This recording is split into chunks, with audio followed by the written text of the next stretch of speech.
Aleluia, glória a Deus.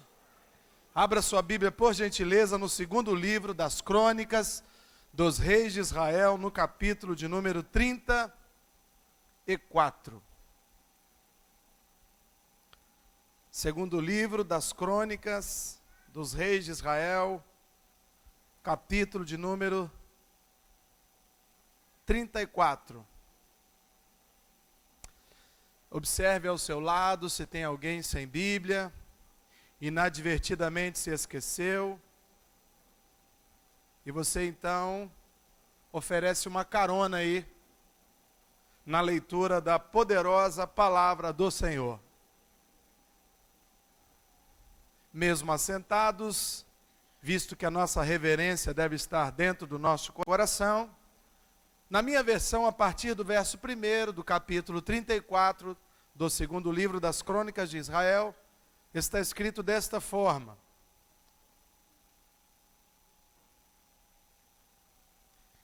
Tinha Josias 8 anos de idade, quando começou a reinar, e reinou 31 anos em Jerusalém. Fez o que era reto perante o Senhor. Andou em todo o caminho de Davi, seu pai, e não se desviou, nem para a direita, nem para a esquerda. Palavra do Senhor. Deixa a sua Bíblia aberta, repousar no teu colo, mas por hora você fecha os teus olhos, curve um pouco a tua cabeça, respira fundo. Vamos falar com Deus mais uma vez? Vamos pedir a Ele que abra o nosso entendimento, que nos dê sabedoria através do seu Espírito Santo, de tal forma que esta palavra que o Senhor separou para esta noite não volte vazia, para que ela cumpra aquilo para o qual o Senhor a designou e a enviou nesta noite. Existe um propósito para esta mensagem e existe um alvo para esta mensagem. O propósito está no coração de Deus e o alvo é você, meu irmão. Deus quer falar contigo, porque já falou comigo nessa tarde. Vamos orar. Pai, nós te damos graças nessa noite, por tudo que o Senhor tem feito a nós. Tu és o nosso paizinho querido, o nosso Abba Pai, o nosso amado Deus, o desejado das nações, o nosso primogênito de muitos, aquele que nos salvou, nos resgatou, nos tirou do charco, do lamaçal, firmou os nossos pés sobre a rocha, colocou um novo cântico nos nossos lábios, um hino de adoração.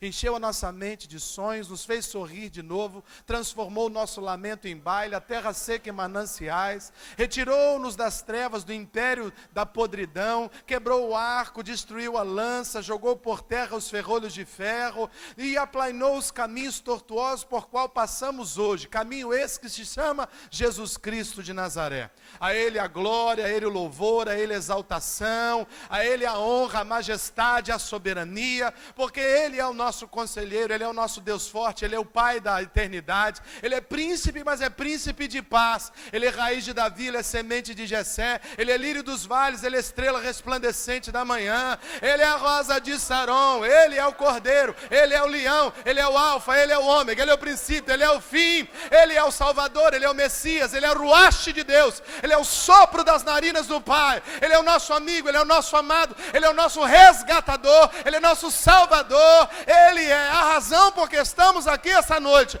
Louvado seja o nome de Jesus, exaltado seja o nome de Jesus, e se a igreja crê nesta palavra, exalte a Jesus Cristo nessa noite. Aleluia, glória a Deus.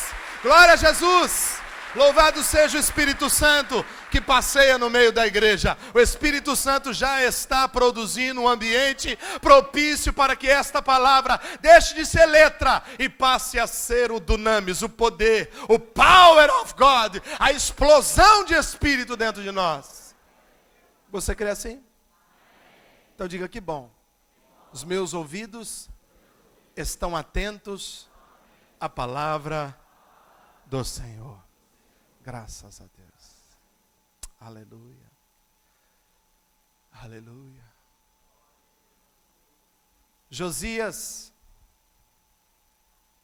tem uma história pregressa que, se fôssemos hoje analisar segundo os padrões desse século, diríamos que Josias tinha tudo para ser um alcoólatra, um pervertido, um sodomita, um drogado, um vagabundo, um perdido. Porque seu avô, chamado Manassés, foi um péssimo rei. Um homem truculento, bronco, ignorante, encheu o templo e a casa do Senhor de altares para Baal, fez um monte de patifaria. Seu pai, Amon, não foi diferente. Fez tudo que era abominável ao Senhor, e é neste ambiente que Josias está recebendo os rudimentos da sua fé, da sua personalidade, do seu caráter. Um menino rico, abastado, morando no palácio, cujo pai era o rei, tinha acesso à nobreza, mas também tinha acesso aos bastidores, ao lixo, à podridão política que havia no reino de seu pai. E o pai desse homem, chamado agora Josias, era tão ruim que os seus próprios servos armam um conluio contra ele e matam ele dentro da sua própria casa. Então quero crer que Josias, se não viu, pelo menos testemunhou parte desse episódio traumático na vida de qualquer criança, mesmo daquele tempo. Ver o seu pai sendo morto, esfaqueado dentro da própria casa. E agora Josias, como diz a palavra, com apenas 8 anos de idade, recebe a tutela para ser o tutor, para ser o rei, para ser o dirigente de uma grande nação em crise espiritual. Uma nação apóstata, idólatra, cheia de pornografia, prostituição, feitiçaria. Esse menino de 8 anos recebe agora esta incumbência.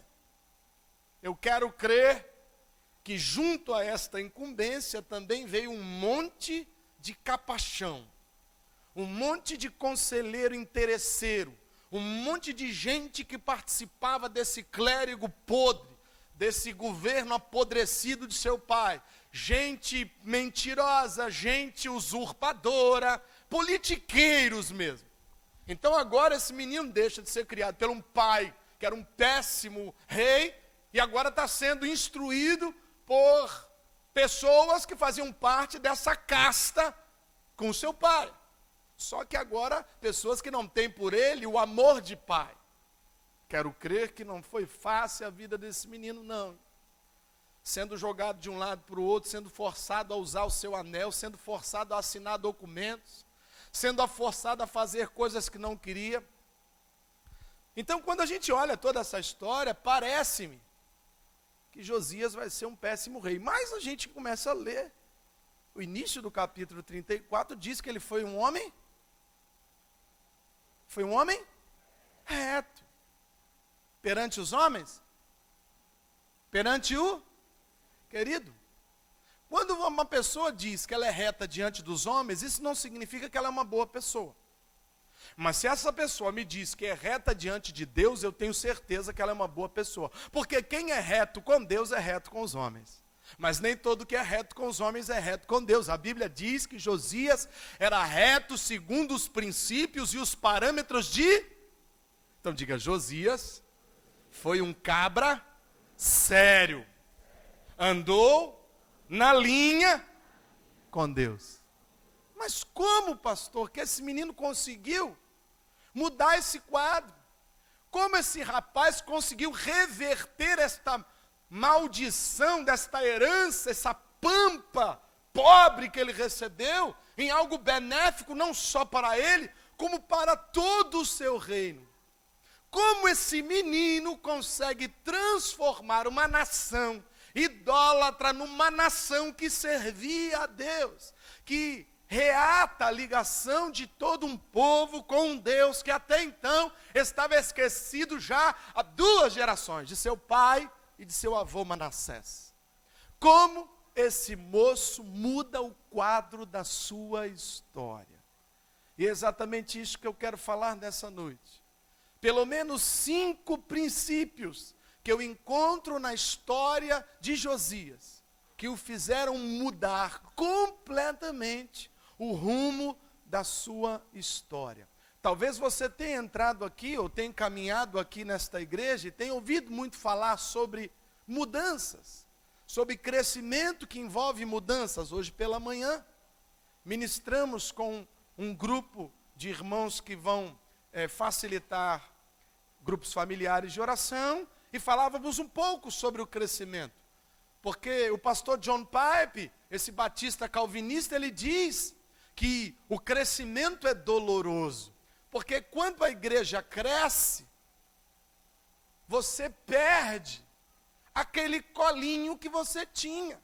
É como um pai que só tem um filho e entrega para esse filho toda a atenção. Quando esse pai tem mais de um filho, ele precisa dividir o seu tempo com esses filhos. Quando a igreja cresce, você perde o colinho só para você. Então, o crescimento às vezes é doloroso. O crescimento tira de você o direito à mamadeira que mamãe preparava na temperatura certa, ainda jogava um pouquinho em cima da mão e lambia para ver se estava no carro. Não tem uma mandinga dessa aí, não tem? Tem, eu já vi isso.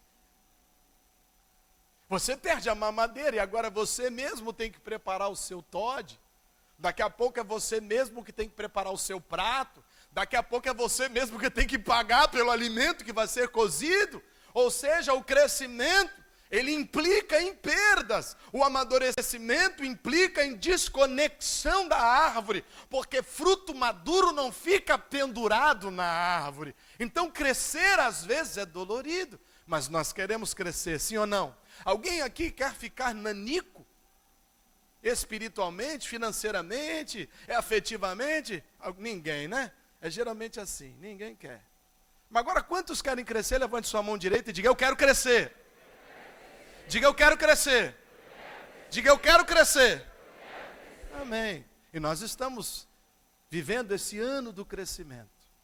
Mas não dá para crescer, irmãos, se você não tiver princípios baseados na palavra de Deus.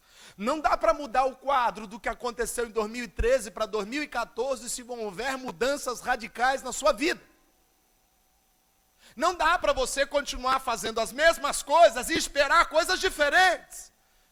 Quem espera coisas novas precisa fazer coisas novas. Quem quer o vinho novo precisa dispensar o odre velho. Diga, crescer dói, mas é necessário. Então fala para o teu vizinho, 5 princípios para você crescer. Quando eu digo crescer, não estou falando de estatura, estou falando de mudança, de um estado para um estado melhor, uma subida de degrau, um apogeu, uma apoteose na sua vida espiritual. Sair de um estágio de menino na fé, como diz o apóstolo Paulo, que tomava leite, e deixar de ser menino e agir como um homem maduro, que agora se alimenta da poderosa palavra do Senhor. Você crê e entende até aqui? Diga amém. Então eu anotei alguns princípios na vida desse moço. Visto que com 20 anos, ainda pouca idade, ele já começa a fazer um salseiro no reino.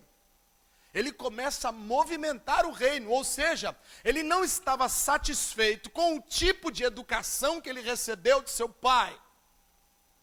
Ele não estava satisfeito com o tipo de governo que se apresentava no reino onde ele era o rei. Ele não estava satisfeito com o tipo de relacionamento que o seu povo tinha com Deus. Enquanto eu não estou satisfeito com alguma coisa, eu preciso mexer nas pedras do tabuleiro.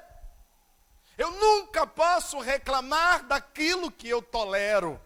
Então, se eu não quero mais viver aquela situação, eu não posso me calar e esperar que Deus faça tudo. Porque Deus é o Deus do Diga o que é possível. É coisa para homem. Diga, é coisa para mim. Diga, eu vou fazer. Em nome de Jesus. Amém, querido? Então vamos ler o verso 3, o primeiro princípio que eu encontrei meditando nesse texto. No 8º ano do reinado, sendo ainda moço, começou a buscar a Deus de Davi, o seu pai. E no 12º ano, começou a purificar a Judá e também a Jerusalém, dos altos, dos postes ídolos, das imagens de escultura de fundição.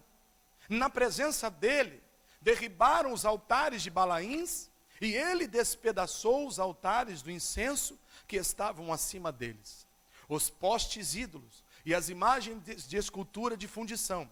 Quebrou-os, reduziu-os a pó e os aspergiu sobre as sepulturas dos que lhe tinham sacrificado.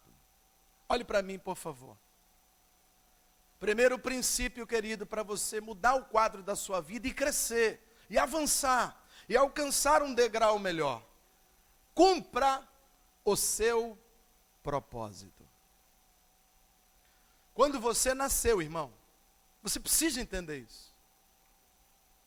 Propósitos são formas e estratégias que Deus estabeleceu para resolver problemas na humanidade.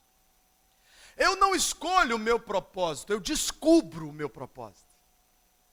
Você não escolhe para que veio. Deus fez você com um propósito. Talvez você ainda não tenha a ciência clara desse propósito, mas uma coisa eu sei: quando Deus entreteceu você no ventre de sua mãe, Ele escreveu o seu nome e disse: tem um propósito, vai resolver um problema, vai entrar em cena para que a igreja seja restaurada em toda a sua plenitude. Você nasceu com um propósito, querido. Você não é fruto de uma distração, de um preservativo furado.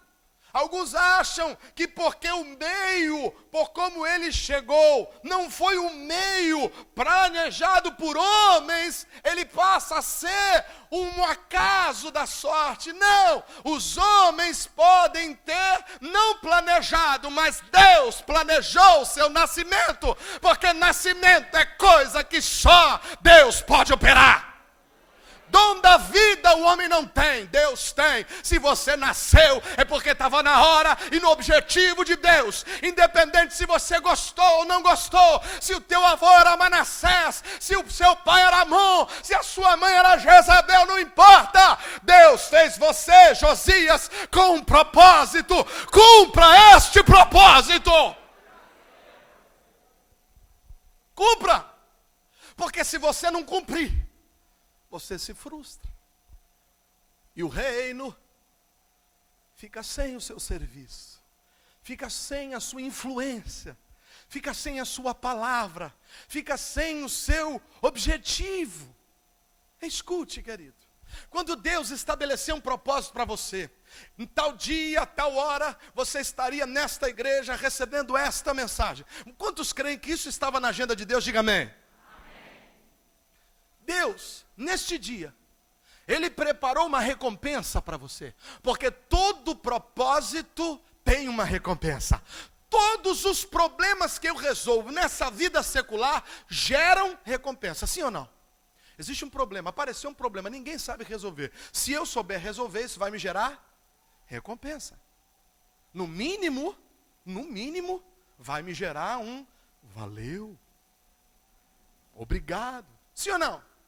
Então diga, todo problema precisa de uma resposta. E diga, quem tem a resposta, recebe a recompensa. Você está aqui hoje, tem uma recompensa para você. Porque você está no centro do propósito de Deus. Fala para 2 ou 3, e você está no centro do propósito de Deus. Preste atenção, aonde você encontra o seu propósito, você encontra provisão e prosperidade.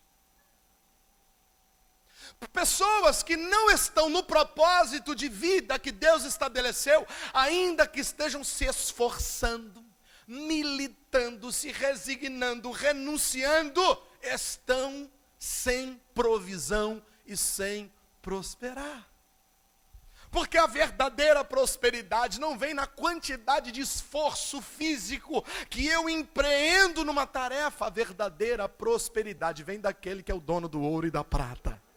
E se ele é o dono do ouro e da prata, e a Bíblia diz que ele tem manjares na sua mão direita, delícias permanentes para nos abençoar, porque muitos ainda não encontraram o lugar da bênção, porque o propósito, ele é geográfico, ele é temporal, existe um princípio, não é o dinheiro que corre atrás de você, não é a prosperidade que corre atrás de você, é você que corre atrás do seu propósito, e quando você encontra o propósito, tem provisão e tem prosperidade. O problema é que muitos não encontraram o seu propósito. E aí a vida cristã se torna um fardo. Ir para a igreja é praticamente um parto de cócoras. Inclusive eu tenho uma outra experiência, meus irmãos. Essa pedra me deu muitas experiências. E sexta-feira agora eu estava num aparelho que é usado para as mulheres fazer Papa Nicolau. Irmãos, homens, meus pares que não sabem o que eu estou falando. Você se deita nu, com uma roupinha que rapidamente é tirada de você. Pega uma perna sua, levanta um tripé do lado com um gancho. Pega uma perna, coloca aqui, a outra perna que você fica em forma de M.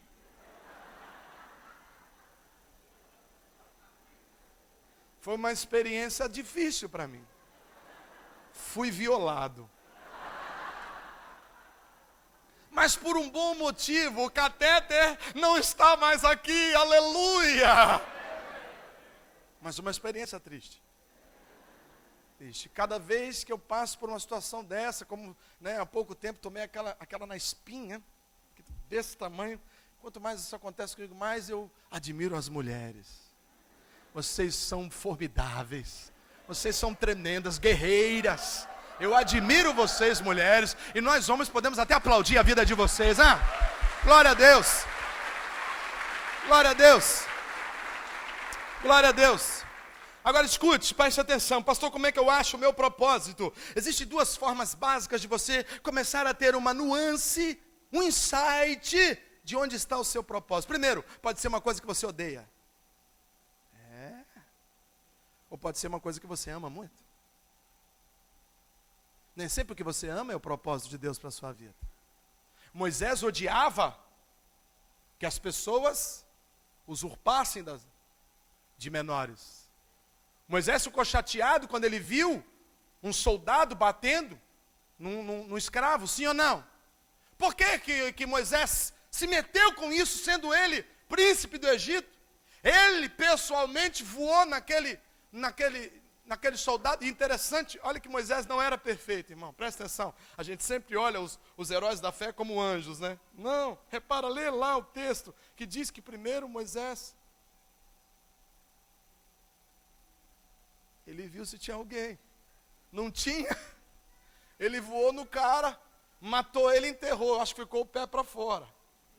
Porque rapidamente encontraram o defunto que ele tinha matado. Mas por que Moisés detestava esse tipo de coisa? Porque Moisés tinha um propósito: ser libertador do povo. Então repara, às vezes aquilo que você odeia é um propósito de Deus. É um sinal do que Deus quer que você mude, de que Deus quer que você intervenha. Pastor, eu detesto quando alguém faz isso. Então Deus vai te chamar para cuidar, para ajudar, para intervir nessa situação. Propósitos não tem nada a ver com o coração. Propósito tem a ver com um projeto maior de Deus para a sua vida. Amém, querido? Você me entende? Diga amém. Você acha que a vida de Abraão não tinha um propósito? Claro que tinha. Tinha. O que Deus falou com Abraão? Vou te fazer prosperar. Vou fazer seu nome engrandecido, seus filhos como a areia da praia, como as estrelas do céu. Você tem um propósito na sua vida. Tinha um propósito para a vida de Moisés?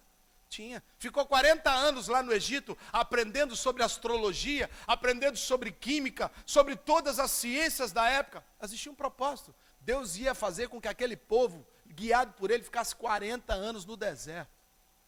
Havia um propósito para a vida de Jacó, havia um propósito para a vida de Moisés, de Abraão, de todos os mártires. Sempre há um propósito, querido. Nenhum deles que está registrado aqui tinha um propósito. Até Judas tinha um propósito. Se você crê, diga amém.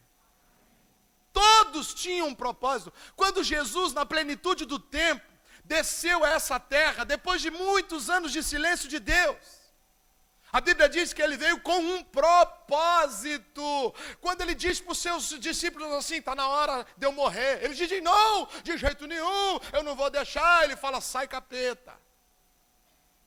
Porque exatamente para esta hora vim. Que hora? Hora do sacrifício. Eu tenho um propósito, eu vim aqui, não foi para curar cego não. Eu aproveitei e dei aqui fiz uma média, fiz uma hora extra aqui, curei uns ceguinhos e tal, mas eu vim para que todos tenham e a tenham com. Eu vim para entregar a minha vida. O propósito de Deus foi nos salvar. Você crê nisso? Então diga, eu tenho um propósito na minha vida. Diga, eu não nasci à toa. Deus tem um grande, diga, um grande projeto na minha vida. Diga, eu vou obedecer. Qual era o projeto de Deus para Josias? Limpar aquela terra. E ele não esperou muito tempo não. Com 20 anos ele estava com o pé na porta. Repare que em muitos casos aqui diz que ele mesmo, pessoalmente, ele era rei, irmão. Ele poderia ter mandado a comitiva dele, os soldados dele, mas não. Diz a palavra que ele mesmo, em alguns momentos, ele foi lá e meteu o pé naqueles troços, e derrubou altares, e pegou, queimou aquilo, jogou a cinza por sobre a sepultura das pessoas que faziam culto àqueles balaíns. Existem propósitos na minha vida, querido, que só eu posso executar. Ainda que eu tenha 1000 empregados, cada um tem um propósito a cumprir nessa terra, querido. E você tem um propósito divino no coração de Deus. Há um projeto específico para você, intransferível, pessoal, com o seu nome. Está marcada a data, está marcado o local. Na hora que você chegar, a prosperidade chega junto. Porque os sinais seguiriam os que creem. Você crê nisso? Então diga, graças a Deus, eu tenho um propósito. Verso 18.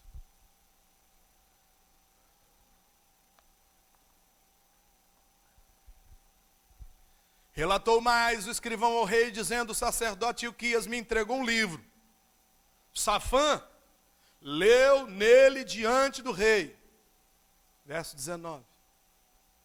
Tendo o rei ouvido as palavras da lei, rasgou as suas vestes.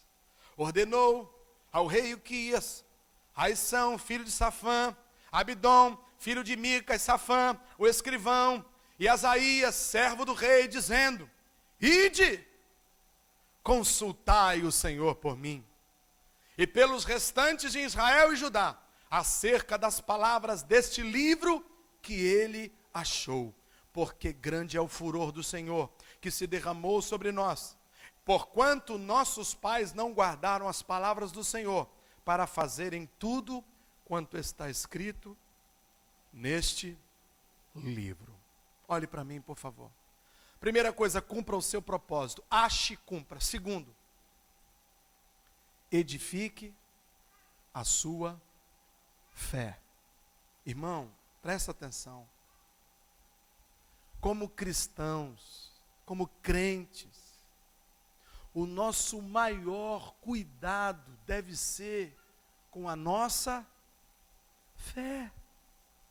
Porque sem fé, nós não agradamos Deus, nós não entramos no reino, nós pedimos e não recebemos, porque para receber tem que crer que Jesus Cristo é galardoador daqueles que o buscam.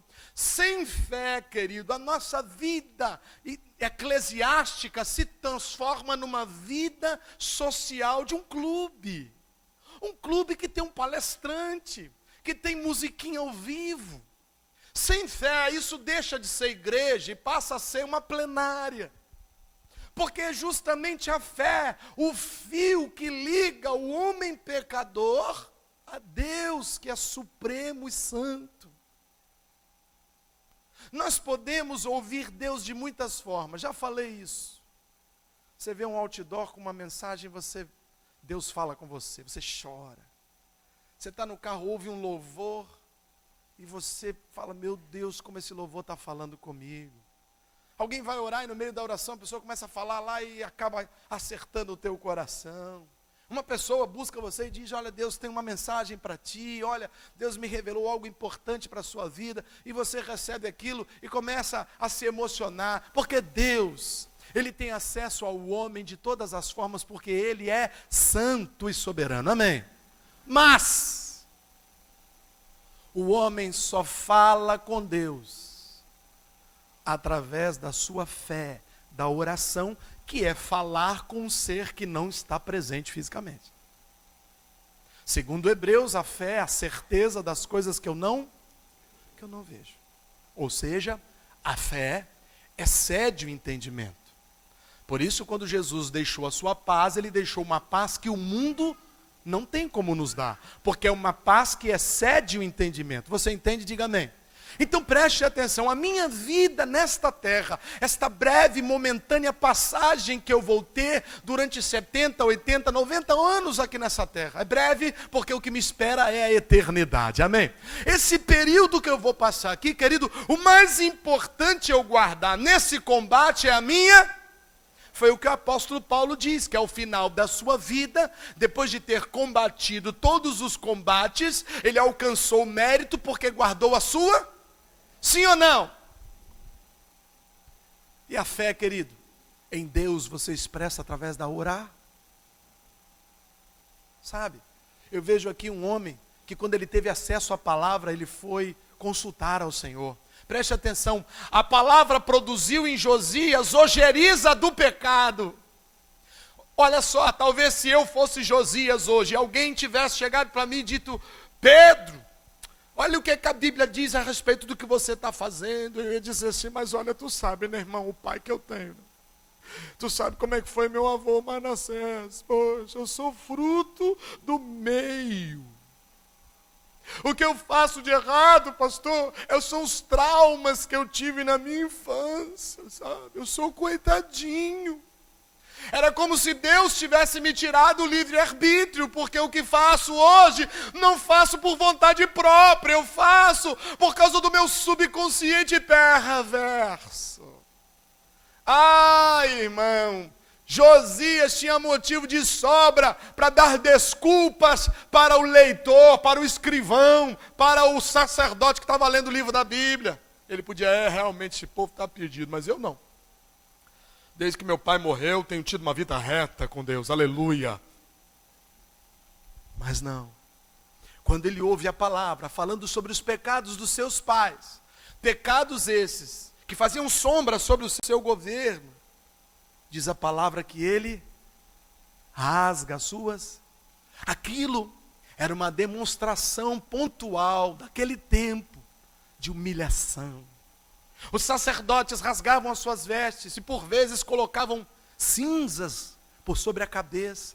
E cobriam a cabeça com panos de chão, com panos de saco.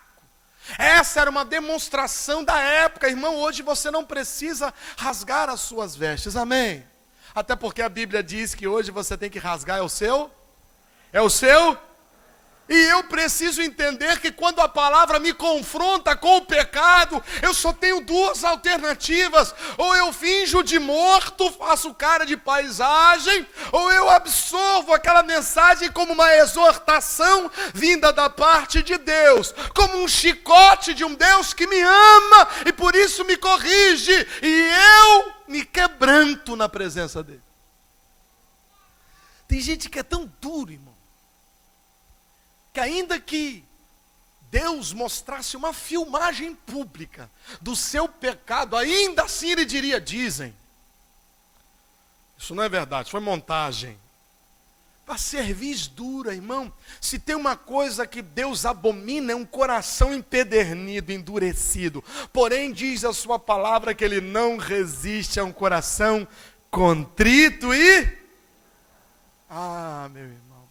A minha fé, ela só é fortalecida quando eu reconheço que bom é o Senhor. Quando o meu conhecimento a respeito das coisas, a minha experiência de vida, a minha história cultural, sabe? Os meus canudos, os meus diplomas cartoriais, eles vêm inchando o meu ego, vêm inflando o meu ego. E aí eu sou colocado diante de uma palavra que diz: você é o primeiro a pecar. Porque aquele que diz que não tem pecado, a palavra não está nele, ele mente. Quando Jesus olha para trás, não encontra nenhum justo, e eu sou um desses, que se não fosse pelo sangue do Cordeiro, não estaria aqui nessa noite. Quando eu entendo, querido, que bom só tem um, e que eu sou pecador, carente da misericórdia de Deus, não há como me ensoberbecer. Quando a palavra mexe comigo, só me resta botar a boca no pó e me quebrantar e dizer: Deus, me trata, me muda do jeito que tu queres. A nossa teologia é uma piada perto do conhecimento de Deus. Porque assim como a terra dista do céu, assim também o conhecimento de Deus é maior do que o nosso conhecimento. A quem, pois, conheceu a mente do Senhor? Quem foi conselheiro de Deus para que lhe seja dada uma bonificação? Meu irmão, a Ele a glória, a Ele o louvor eternamente. Amém. E a minha fé, às vezes, ela é impedida de ser fortalecida por causa da razão. Entendi o livro, mas tem uma parte aí que: pastor, esse livro foi escrito por homens. Tem erro aí. Você já ouviu isso?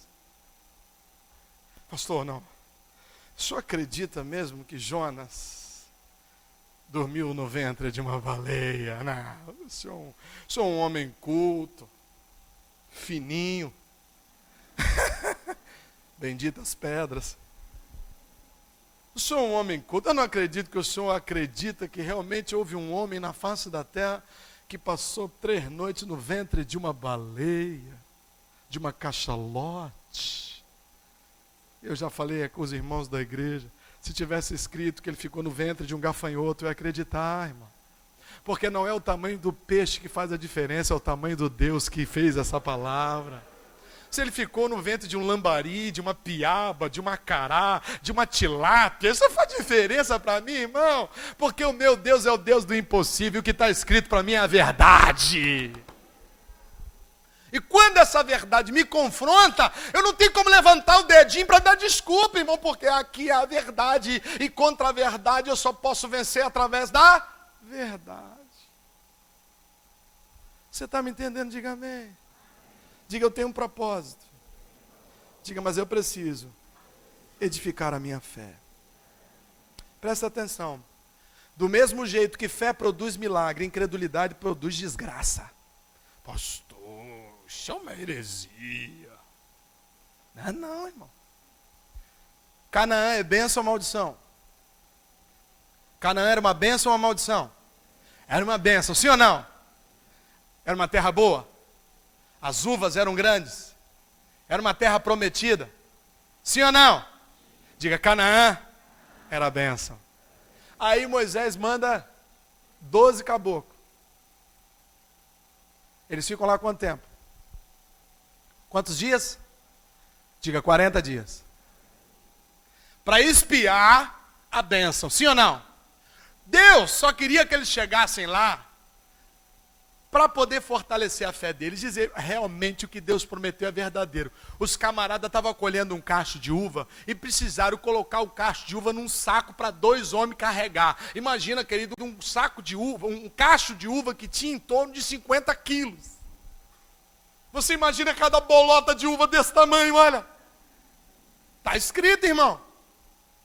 Então os caras chegaram lá, porque Deus mandou através do líder Moisés, e eles tinham que ter voltado dizendo: gente, do jeito que Deus falou, nós vamos se dar bem. Nós vamos se dar bem, não é assim que a gente fala? A gente vai se dar bem. Nós vai mesmo para essa terra. Aleluia. Mas o que a Bíblia diz que eles fizeram? Não. Essa terra é perigosa. É terra que come gente. As muralhas A terra tem muralhas que tocam os céus. Todos os homens são gigantes, filhos de Anak. Golias era anão perto deles. E quando nós olhamos para aqueles homens, nós vimos que nós éramos grilos. E quando eles olharam para a gente, o que eles viram? Grilos. Irmão, mente de mosquito, mente de inseto, olha aqui. E eles voltam com esse relatório, eles eram príncipes das 12 tribos. Homens da prateleira de cima que andavam com Moisés, com o seu irmão Arão e Miriam. Homens de acesso à palavra que era lida. E eles não acreditam em Deus. Não acreditam que Deus poderia livrar. Preste atenção como a incredulidade produz desgraça. Para cada dia que esses homens permaneceram como espias incrédulos, Deus deu a eles 1 ano de deserto. Por isso eles ficaram 40 anos no deserto. Era para ficar, irmão? Deus falou, vou tirar vocês do Egito, depois vou deixar vocês na furada. E depois que vocês estiverem tudo morto, eu vou levar os filhos de vocês para Canaã. Foi isso que Deus falou? Não, Deus disse, eu vou tirar vocês do Egito e vocês vão tomar posse de Canaã. Existia um tempo, querido, o propósito da saída do Egito era chegar em Canaã e tomar posse. E se eles tivessem encontrado o propósito, tinham encontrado provisão, tinham encontrado prosperidade, mas a incredulidade produziu uma desgraça na vida desses homens. E nenhum deles, senão Josué e Calebe, entrou na terra prometida. Você está percebendo como a incredulidade não é neutra? Diga fé. Diga fé. Promove milagres. Incredulidade promove tragédias. Como anda a sua fé? Como anda a sua fé? Porque a minha fé, ela cresce pelo meditar, pelo ouvir da palavra de Deus. Meu irmão, fala sério. Você lê a Bíblia?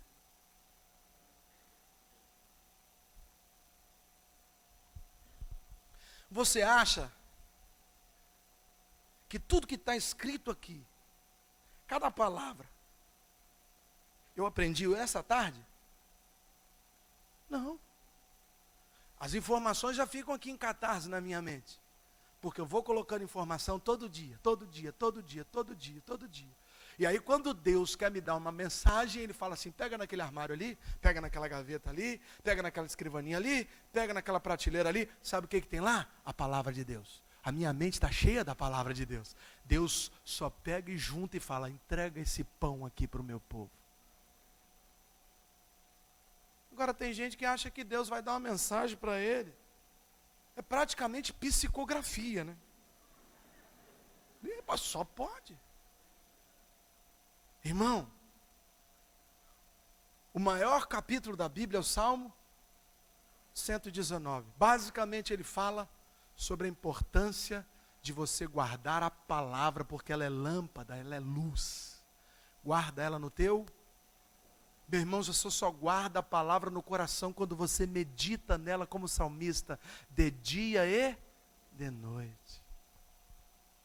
A sua fé é importante, você crê nisso, diga amém. Então alimenta ela com a palavra de Deus. Leia, meu irmão.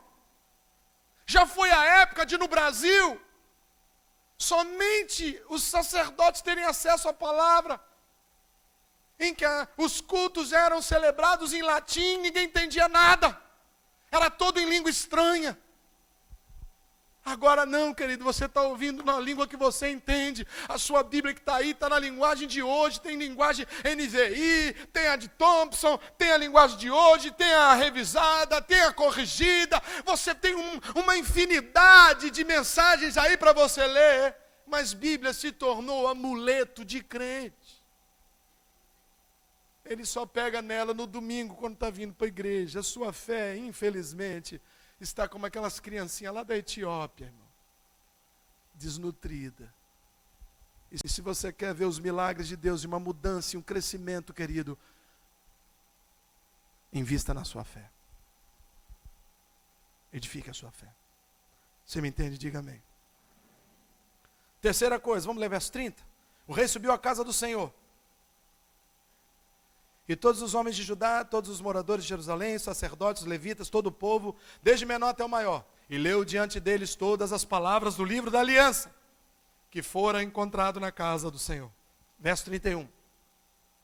O rei se pôs em seu lugar e fez aliança entre o Senhor para o seguirem, guardarem os seus mandamentos, seus testemunhos, seus estatutos, de todo o coração e de toda a alma, cumprindo as palavras desta aliança, desse contrato, desse pacto, que estavam escritas naquele livro. Todos os que se achavam em Jerusalém, em Benjamim, anuíram com esta aliança, ou seja, aceitaram esta aliança. E os habitantes de Jerusalém fizeram segundo a aliança de Deus, e o Deus de seus pais. Terceiro ponto para você crescer, querido: honra as suas alianças, honra os seus compromissos, honra os seus pactos, seja aliança matrimonial, seja uma aliança societária, seja uma aliança ministerial, seja uma aliança com Deus, seja uma aliança de amizade, querido, aprenda a honrar a aliança. Se tornou uma coisa banal a quebra de aliança, a começar pelos casamentos. Isso aí eu nem vou entrar no mérito, porque isso é patente para todos. Mas as amizades hoje também são assim. Eu faço uma aliança com alguém e pouco tempo depois eu já desaliancei, já quebrei o pacto. Por quê? Porque não falamos a mesma língua, porque não andamos na mesma direção, porque não comemos no mesmo prato, porque não concordamos com alguns assuntos. Irmãos, nós precisamos honrar a aliança. Esses homens tinham perdido a aliança com Deus, e agora Josias conclama o povo, não só eles, mas os de volta também, inclusive de Benjamim, que era a menor das tribos: vamos reatar a aliança com Deus. Irmão, sem aliança com Deus não tem propósito. Sem aliança com Deus não tem milagre. Sem aliança com Deus nós não temos acesso ao Pai. Quando Jesus fez a última ceia, lembra? O que ele disse? Esse vinho é o cálice da nova e eterna. Querido, quando Jesus morreu, ele morreu para reatar a aliança que o homem tinha perdido no Éden com Deus.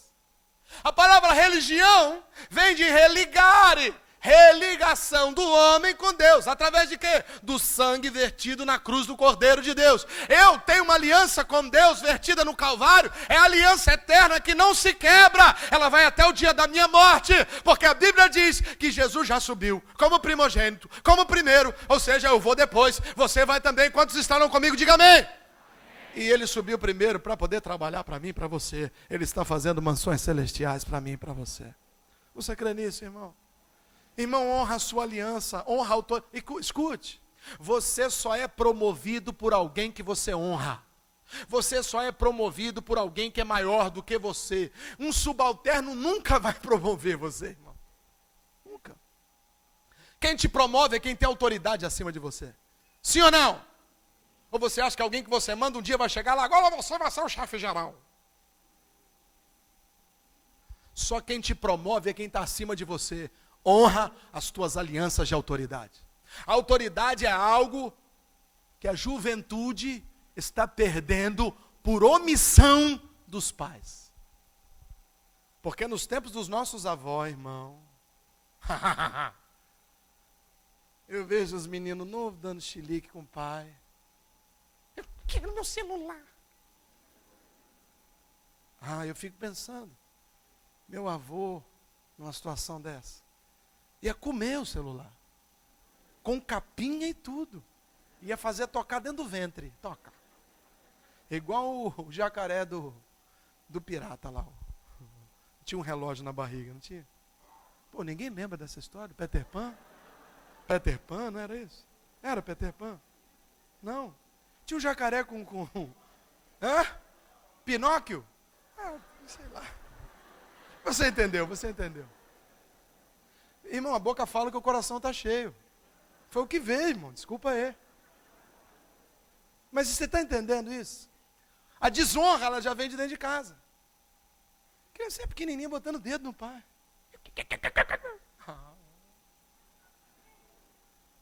Eu, às vezes, olhando, não posso fazer nada, né?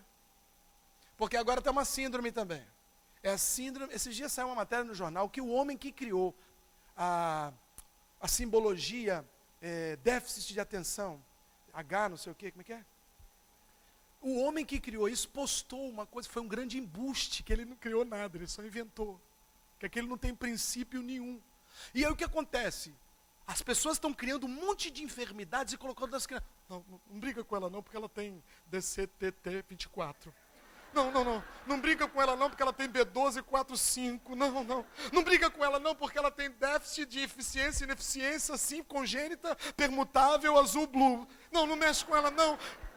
E aí os pais ficam assim, não pode brincar, não pode tirar isso dela não, senão ela pode ficar perversa, senão ela pode ficar com distúrbio, ela pode babar, ela pode ter convulsão. Aí as crianças, irmão, estão mandando dentro de casa por causa desse monte de balela. Irmão, se tem um remédio, se chama Havaiana 44. Aleluia! Eu recebi essa medicação e cresci. E está aqui os meus pais. Meu pai nunca tirou de mim a sua Havaiana. Eu vou falar que na época do meu pai não era Havaiana, irmão. Agora eu vou confessar algo. Ele comprava um chinelo, não me lembro onde é que era. Ele era feito de pneu. Eu não sei quantos aqui já viram um desse. Irmão, ele chegava a ser meio emborcado. Então aquilo quando batia, irmão, no meio dava um vergão assim, ó. Aquilo parecia que estava puxando a carne de dentro para fora, assim, ó. Estou aqui hoje amando, os meus pais estão aqui servindo a Deus comigo, nossos irmãos todos aqui na presença de Deus, querido. Não tira a vara do seu filho, não tira a vara da correção. Não estou falando de espancamento, não estou falando de você despejar raiva em cima do seu filho, não estou falando de piti, de pai estressado. Eu estou falando de carinho, de amor, porque a Bíblia diz que o Senhor, a quem Ele ama, Ele chicoteia.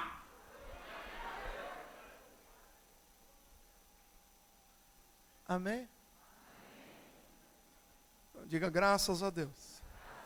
Eu vou ensinar meus filhos a honrar a autoridade, a aliança. Irmão, é o primeiro grande mandamento com promessa.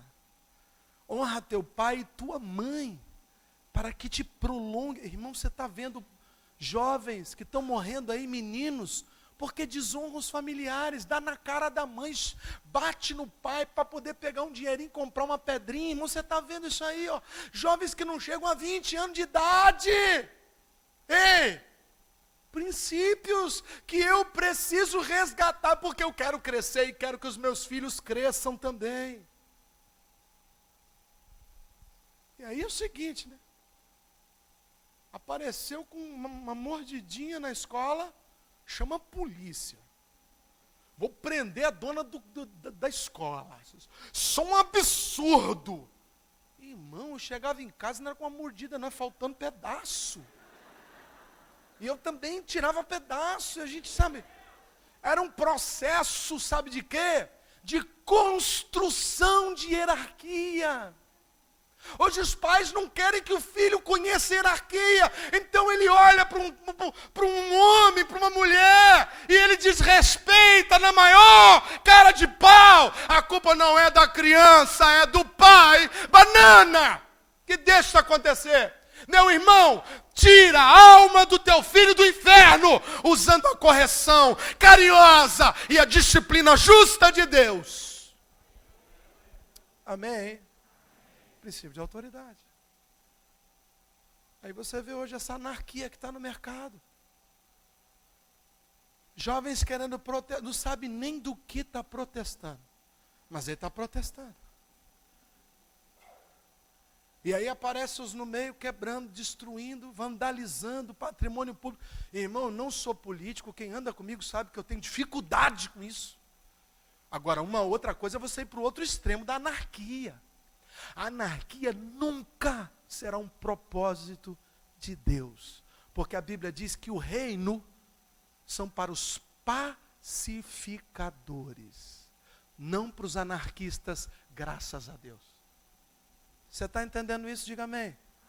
Então instrui o seu filho a entender a autoridade. E você também se submeta a ela. Já sai daqui dentro do carro lenhando o seu líder. E a criança está ali atrás ouvindo. Está aprendendo. Quando ela crescer, ela vai lenhar o líder dela. Aí vai se desviar da igreja. Pastor, meu filho não quer saber de igreja. Porque você ensinou seu filho que igreja é uma porcaria. Que todo mundo é safado. Que todo mundo é caloteiro. Que é todo mundo com cara de santinho, mas é endemoniado. E aí agora o teu filho olha para todo mundo e vê Lúcifer. E aí você quer que Lúcifer convide o seu filho para vir para a igreja. Ele fala, não. Você ensinou isso ao seu filho. Você está me entendendo? Diga amém. Você está crescendo? Diga amém. Diga, vamos crescer. Diga, vamos crescer. Cumprindo o propósito, edificando a fé e honrando alianças. Fala para o teu vizinho, honra as suas alianças. Eliseu honrava Elias. Ruth honrava Noemi. Esther honrou Mordecai. E você honra quem? E você honra quem? Quer fazer carreira solo? Vai morrer cantando Raul Seixas. Verso 33. Josias tirou todas as abominações e todas as terras que eram dos filhos de Israel, e a todos quantos se acharam em Israel, os obrigou, essa palavra aqui eu até grifei, e obrigou a que servissem ao Senhor, seu Deus. Enquanto ele viveu, não se desviaram de seguir o Senhor, Deus de seus pais. Capítulo 35, verso 1, aí na sequência. Josias celebrou a Páscoa do Senhor em Jerusalém e mataram o cordeiro da Páscoa no 14º dia do 1º mês. Quarto ponto, querido. Aceite as transformações necessárias para que o propósito de Deus se cumpra na sua vida. Escuta isso. Não há como você evitar todas as guerras, todas as batalhas. Você entende isso? Diga amém. Uma hora você vai enfrentar a batalha. Você entende isso? Você entende isso? Diga amém. Por mais que eu queira, por mais que você queira, que a gente tenha cuidados, critérios, por mais que a gente seja homem de Deus, em alguns momentos, para cumprirmos o propósito de Deus, nós vamos enfrentar um deserto, vamos enfrentar uma luta. Você entende? Diga amém. Então, querido, deixa eu te dar um conselho. Se torna logo um soldado. Se transforma logo num soldado. Já que as guerras são inevitáveis, deixa Deus te transformar num soldado do exército dele. Eu não quero, eu não quero esse negócio de oração. Eu peço os irmãos para orar para mim. É o crente 6 horas, já viu? 6 horas aí por mim. É o crente 6 horas.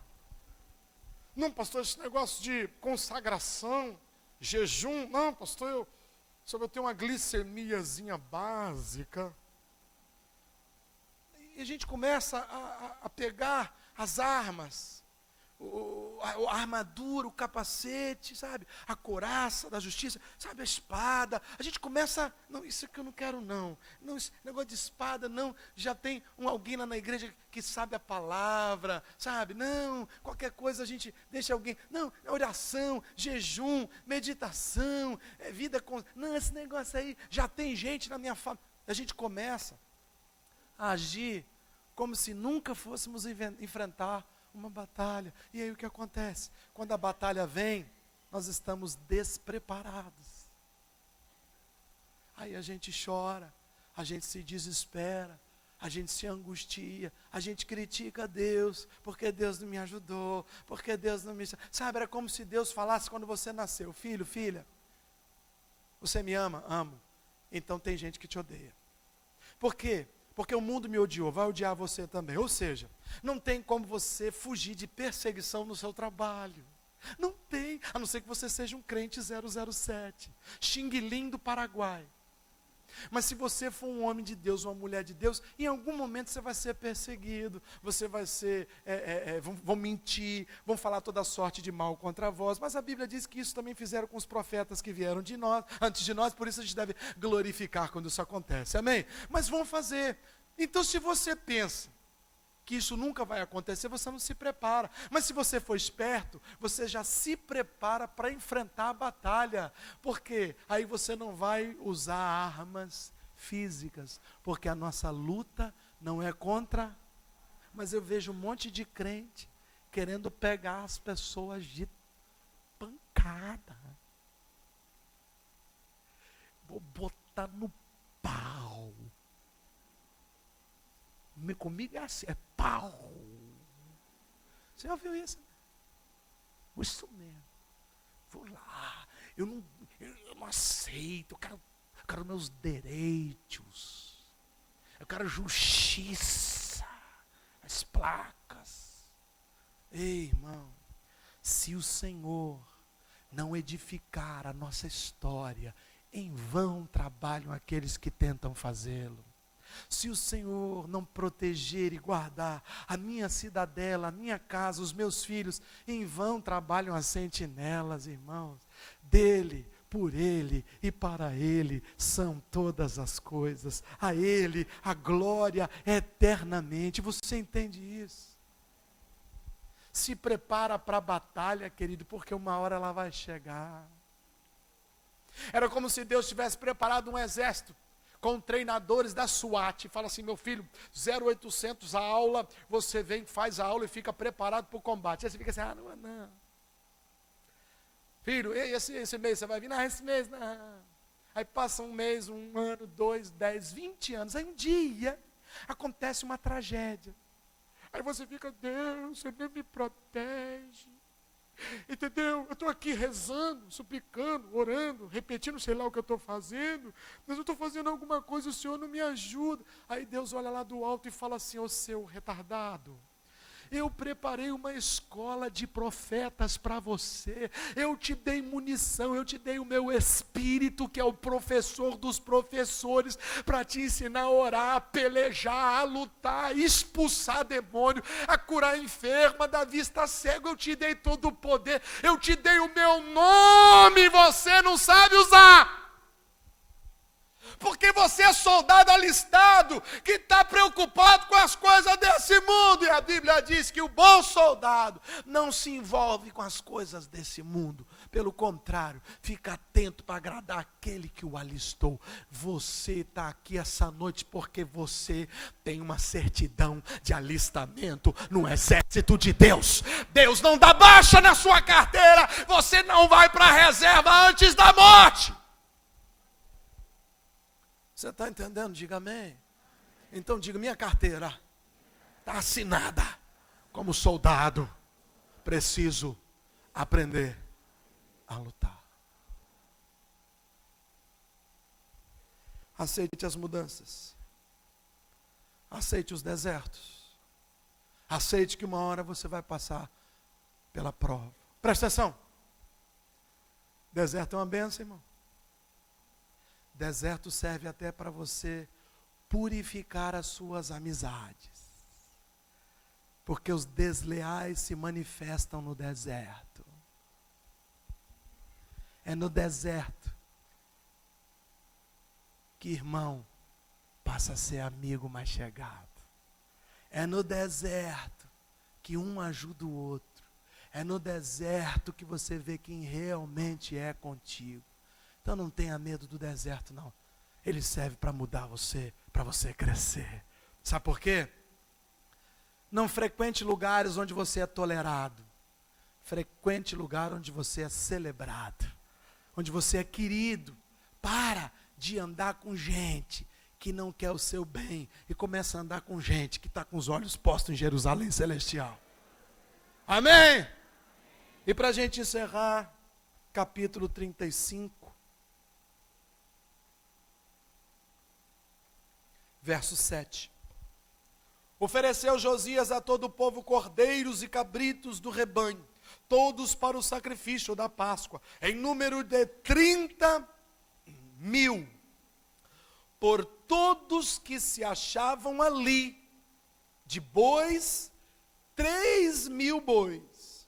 Tudo isso era da fazenda diga, propriedade particular de Josias. Quinto ponto, querido, semeia com expectativa.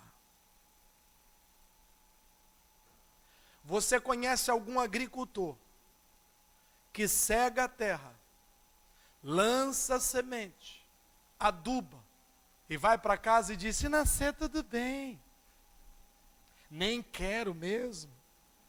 Eu sou amante da natureza, por isso que eu planto soja. Eu sou amante da natureza, por isso que eu planto eucalipto. Se ele crescer bem, se não crescer eu nem ligo. Já ouviu alguém falando isso? Não vai ter chuva, o cara, chuva demais, o cara, porque quando ele semeia com expectativa de que aquilo se torne uma grande colheita. Você entende isso, querido? Porque esses dias eu ouvi, tá, e aí isso me irritou um pouco. Meu irmão bateu no meu braço, falou assim: pastor, o negócio aí dos Gideões.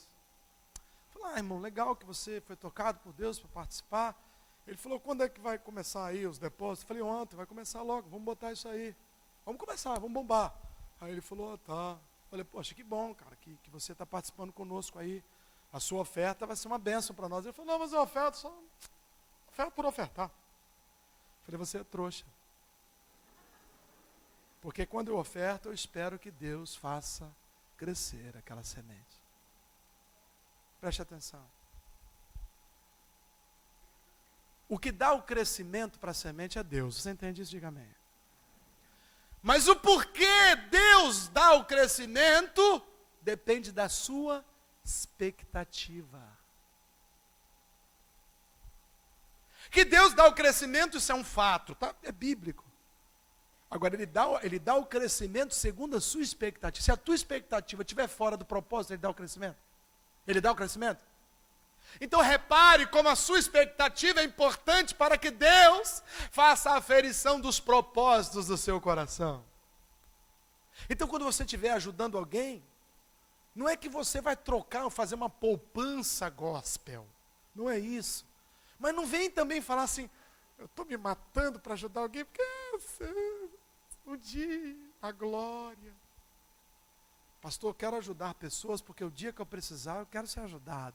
Porque da medida que eu quero medir, eu vou ser medido. E do jeito que eu tratar as pessoas, eu quero ser. Não é assim que a Bíblia diz? Então para com esse negócio de que a sua semente é uma semente ao acaso, ao léu. Semeie com propósito. Esse rei pegou do seu rebanho e falou: não, eu quero dar do meu rebanho particular uma oferta para cada família, para cada homem. Eu não sei quantos homens tinham, quantas famílias tinham, eu só sei que foram milhares de cabritos e milhares de bois. A expectativa dele é que todo aquele passado fosse apagado e que aquela nação se tornasse uma nação que servia somente a Jeová. Você está entendendo isso, querido? Você está entendendo isso, querido? Então preste atenção nisso agora. Todos os seus atos, todas as suas palavras, todos os seus gestos são sementes. Boas ou ruins. Semeamos o tempo todo. Quando eu distrato uma pessoa no trânsito, eu estou semeando. Sim ou não? Já falei aqui uma vez com um pastor, começou a piscar atrás de mim de noite, eu ia para um lado da pista, ele ia atrás também, eu olhava, só via, estava escuro, um farol piscando, eu já estava com o meu dedo do meio, quase tendo uma convulsão para ficar em pé, em riste, sozinho, para o lado de fora do carro. Eu já estava pronto para esticar minha mão e fazer aquele dedão. Aí ele passou do meu lado: pastor!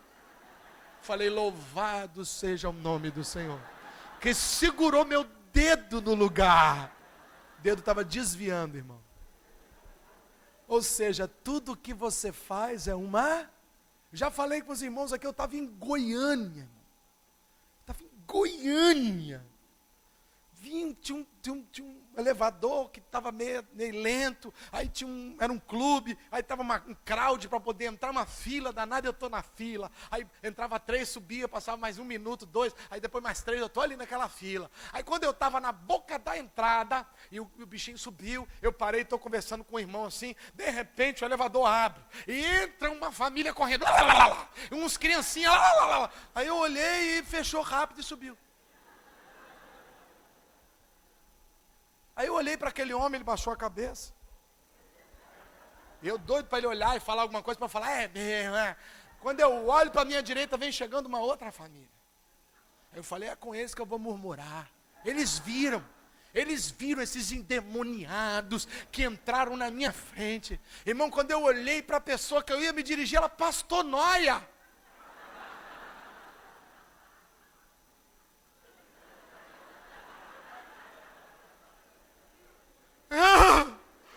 Fiquei estático. Era como se Deus tivesse deitado na minha frente, rolando de rir.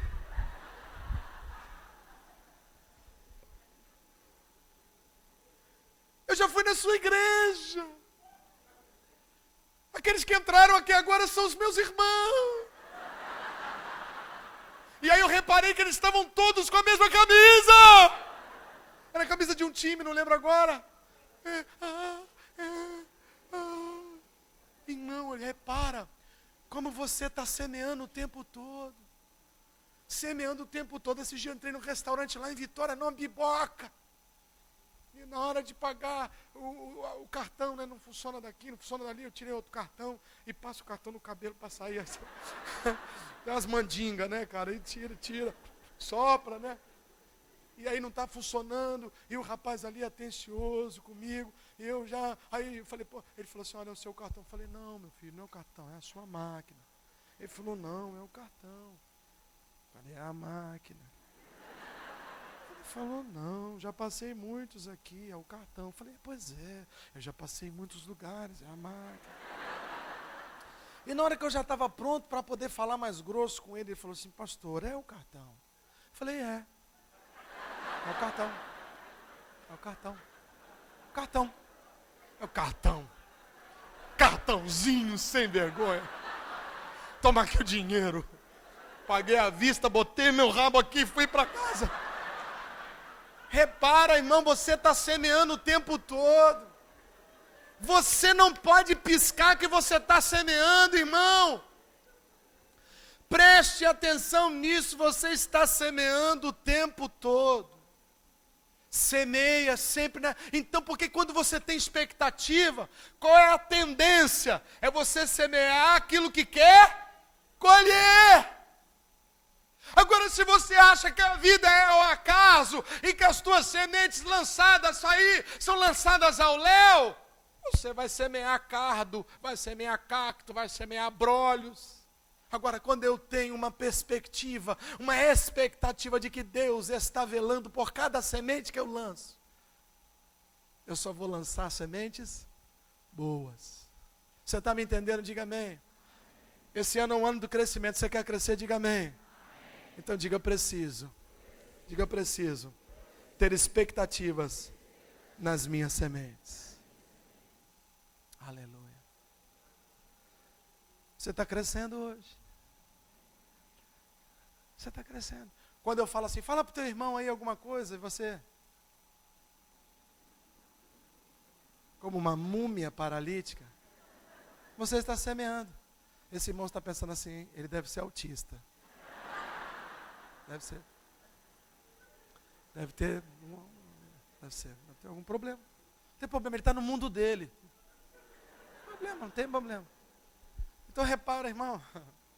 Quando eu falo assim, fala com o teu irmão aí, ou senão assim, fala com o teu irmão aí, que ele é uma benção. É benção. Aí se o irmão tem um emprego de vendedor para você, pensa, não, é tímido. Não vou dar para ele não. Não vou dar não. Ei, nós somos os semeadores desse reino.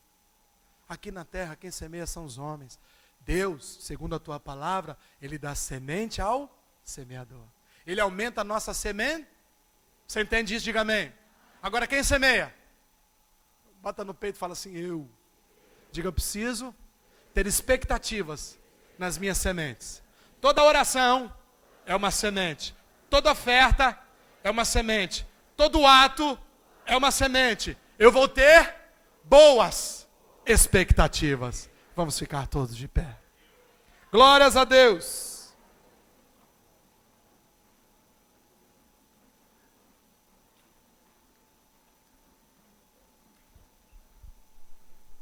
Feche seus olhos por um momento. Respira fundo. Aquieta teu coração. Eu quero fazer um convite aqui essa noite. Para pessoas que, como Josias, tiveram um passado complexo, complicado, desastroso.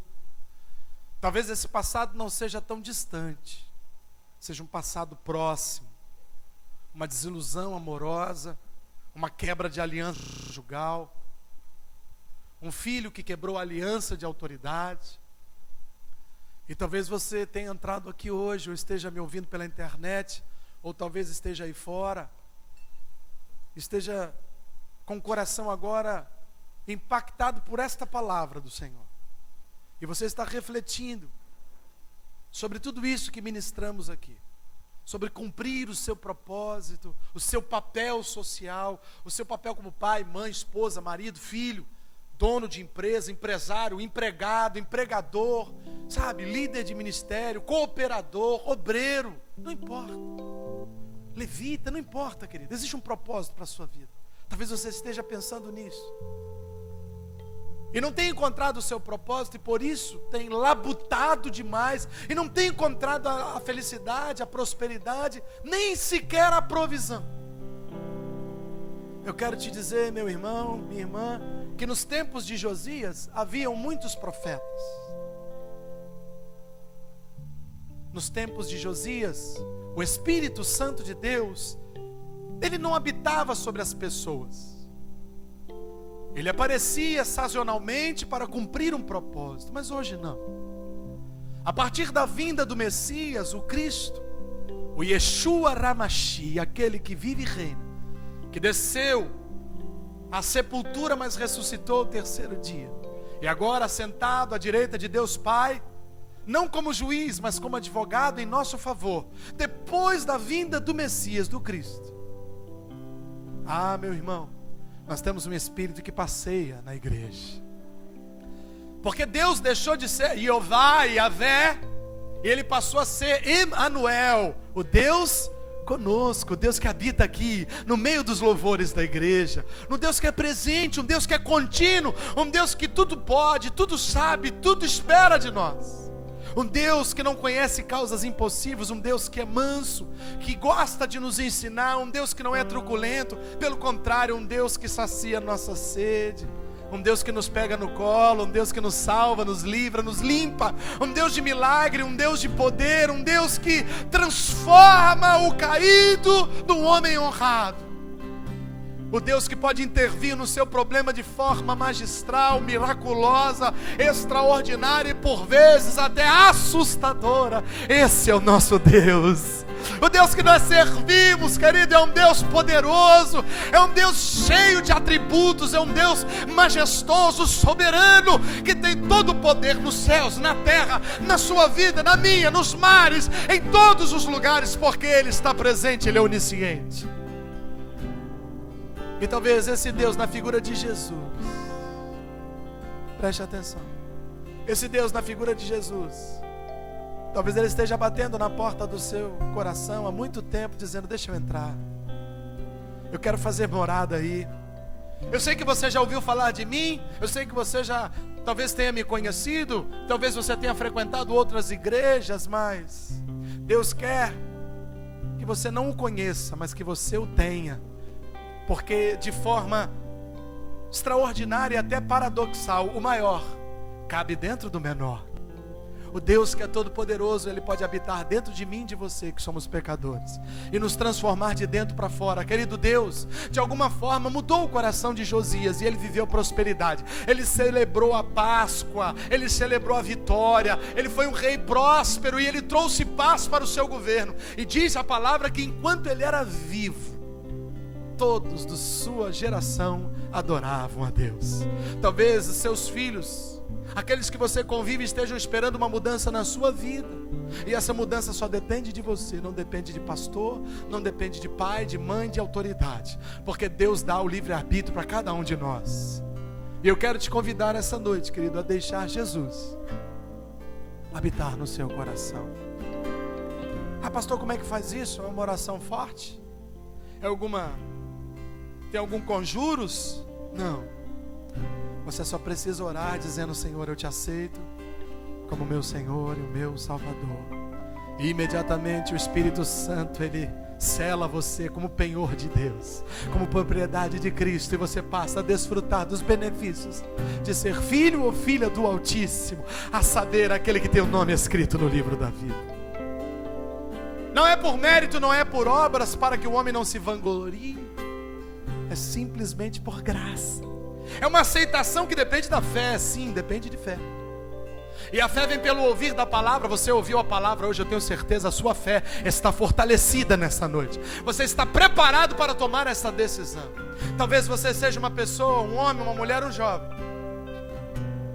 que um dia já aceitou Jesus, já levantou a sua mão, recebeu o Espírito de Deus, andou com Jesus, talvez tenha até descido as águas batismais, talvez tenha sido um obreiro, um missionário, alguém que foi efetivo com a obra de Deus, mas de alguma forma se desiludiu, se entristeceu com a sua liderança, enfraqueceu a sua fé, e você deixou de buscar e adorar a Deus em espírito e em verdade. E nessa noite, querido, existe uma aliança posta diante do céu e de você, dizendo: filho, vamos reatar esta aliança como fez Josias, vamos restabelecer o propósito que eu tenho para você, porque o teu lugar está reservado, ninguém pode ocupar. Então talvez você queira voltar para Cristo nessa noite. Então, se você quer voltar para Cristo, ou se você quer aceitar a Cristo: pastor, eu nunca fiz essa oração dizendo: Jesus, eu te aceito como Senhor e Salvador, e eu quero mudar a minha vida hoje. Eu não quero que o meu final seja como foi o final de Manassés, como foi o final de Amnon. Não, eu quero que o meu final seja um final como de Josias, vivendo prosperidade, reinando 38 anos sobre a minha família, sobre a minha casa, tendo uma vida próspera, tendo um reino em paz. Eu quero mudar a minha sorte. Eu não quero que a minha família viva o que eu vivi no passado. Eu quero mudança na minha geração. Querido, Jesus está aqui hoje para receber você como um filho, como filha dele. Você entende isso? Diga amém. Quantos já aceitaram Jesus como Senhor e Salvador de suas vidas? Levante sua mão e dê glória a Deus. Pois é, talvez falte você. E eu quero orar com você que quer aceitar Jesus, ou que quer voltar para Jesus para fazer como Josias, restabelecer, restaurar a aliança. Se você quiser, querido, saia do seu lugar e venha aqui até a frente, para que eu possa estender a minha mão sobre a sua cabeça.